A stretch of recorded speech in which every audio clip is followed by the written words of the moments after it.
Surgery झालेली असताना सुद्धा सर्व वंचितांना, शोषितांना न्याय मिळवून देण्यासाठी जी आपल्या जीवाचं रान करत आहेत असे वंचित बहुजन आघाडीचे राष्ट्रीय अध्यक्ष श्रद्धेय प्रकाशदादा बाळासाहेब आंबेडकर यांना सुद्धा वंदन करतो. आपण सदा 50, 100, 200 किलोमीटर जरी प्रवास केला तर आपण थकून जातो, परंतु पूर्ण महाराष्ट्राचा प्रवास केला तरी सुद्धा न थकता न वागता आपला स्वाभिमान ज्यांनी जपला तर ते असे आपले नेते प्रकाश आंबेडकर साहेब आहेत. आणि त्यांच्या पक्षाचं कार्यालय, त्यांच्या उमेदवाराचं कार्यालयाचं उद्घाटन झालं, मी असा जाहीर करतो. या उद्घाटन कार्यालयाच्या उद्घाटन प्रसंगी महानगरपालिकेचे नवनिर्वाचित सदस्य सचिनजी गायकवाड तथा शहर जिल्हाध्यक्ष तसेच ज्यांच्यासाठी आपण जमलो असे कुमटा खुर्द पंचायत समितीचे वंचित बहुजन आघाडीचे अधिकृत उमेदवार आदरणीय सचिनभाऊ गायकवाड, सचिनभाऊ जाधव, हमीदभाई शेख, लोहारा पंचायत समितीचे अधिकृत वंचित बहुजन आघाडीचे उमेदवार, तसेच ज्या भावाच्या पाठीशी एक मोठा भाऊ आणि वहिनी एक खंबीरपणे सिंहाप्रमाणे ज्यांनी ताकद लावलेली आहे असे दोघं भाऊ आणि वहिनी यांचे पण आभार मानतो. तालुक्याचे तालुकाध्यक्ष आदरणीय बोंबडीकरजी ज्यांनी विधानसभेची निवडणूक आपल्याकडून मागच्या काळामध्ये लढवली, जिल्ह्यावर जिल्हा उपाध्यक्ष म्हणून ज्यांनी काम केलं असे प्राध्यापक आतुरजी धावारी सर,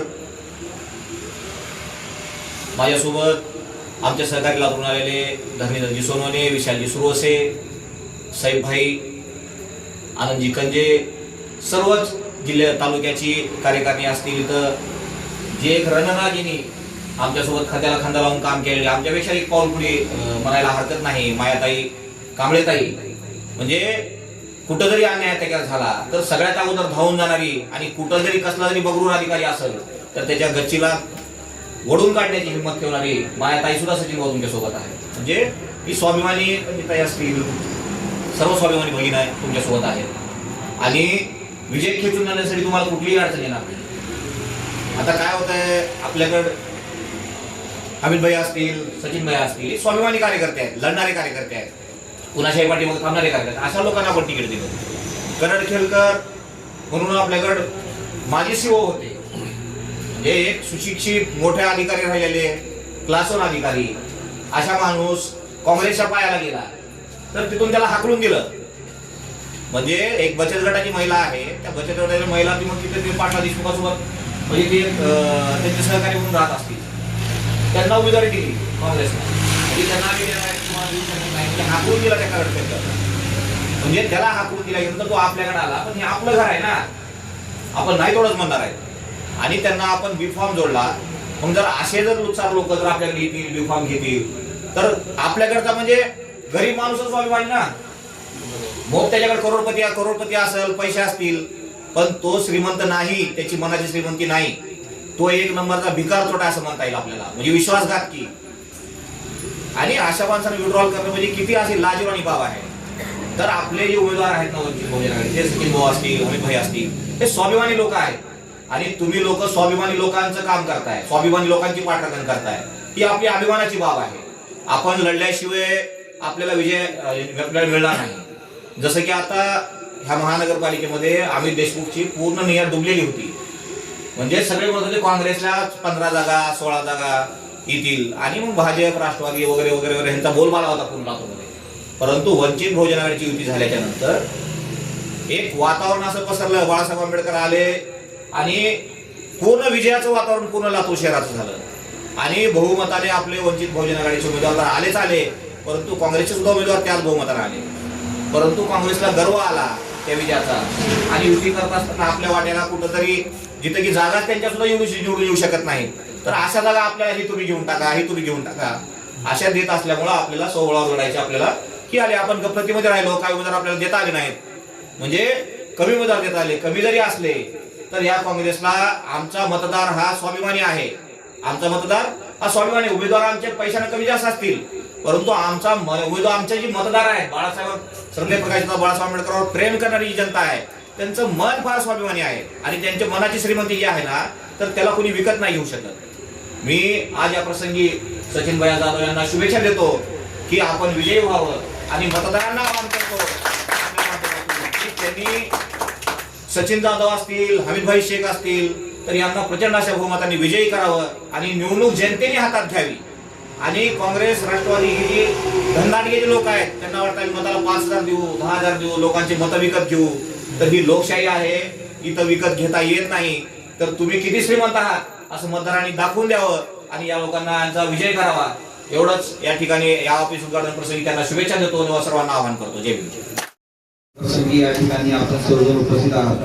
त्यासोबतच लोहारा पंचायत समितीचे आपले उमेदवार हमीद भैया शेख हेही या ठिकाणी या प्रचार कार्यालयाच्या उद्घाटन प्रसंगी उपस्थित आहेत. प्रचार कार्यालय आपल्याला इतर रणनीती आपल्याला या प्रचार यंत्रणेच्या दरम्यान आपल्याला निवडून येण्यासाठी आपल्याला काय रणनीती करायची आहे त्याचं हे केंद्र आहे. या केंद्रातून आपल्याला येणाऱ्या 7 तारखेला मतदान कसं करून घ्यायचंय आणि 9 तारखेला विजयी पताका आपल्याला कसा पटवायचा आहे यासाठी आपल्याला या ठिकाणी प्रयत्न करायचे. प्रवास खडतर आहे.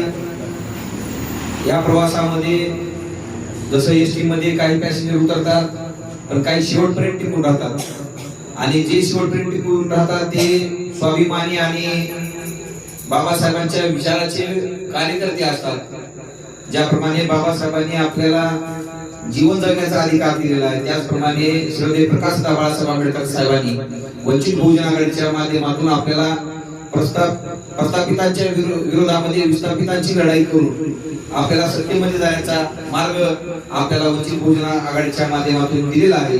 आणि त्या मार्गावर आपल्याला सचिन भैया जाधव हे कुमटा खुर्द या पंचायत समितीमध्ये आपल्याला उमेदवार म्हणून दिलेले आहेत. तर इथं असलेल्या प्रत्येक जणाला माझी विनंती असणार आहे की येणाऱ्या 7 तारखेला आपण सर्वांनी मिळून कमीत कमी 100 जरी लोकांकडे आपण प्रत्येक जण जर आपण पोहोचलो तरी चांगल्या मतदानानं आपल्याला सचिन भैयाला या ठिकाणी निवडून आणता येईल. पण प्रत्येक घरातल्या प्रत्येक व्यक्तींना कळलं पाहिजे की सचिन भैया जाधव यांचं चिन्ह गॅस सिलेंडर आहे. कारण प्रत्येक घरामध्ये गॅस आहे त्यामुळं आपल्याला ते चिन्ह पोहोचण्यासाठी ते चिन्ह त्याच्या डोक्यामध्ये घालण्यासाठी वेळ लागणार नाही परंतु त्यांच्या दारावर आपल्याला जावं लागेल. त्यांना सांगावं लागेल की वंचित बहुजन आघाडीचं चिन्ह हे गॅस सिलेंडर आहे. आजच्या या तारखेपासून ते येणाऱ्या 5 तारखेपर्यंत प्रचाराची रणधुमाळ चालू असणार आहे. तर या ह्याच्यामध्ये आपल्याला गॅस सिलेंडर हे प्रत्येक लोकांच्या डोक्यामध्ये आणि डोळ्यामध्ये हे चिन्ह आपल्याला रुजवावं लागेल आणि त्यासाठी आपल्याला अटल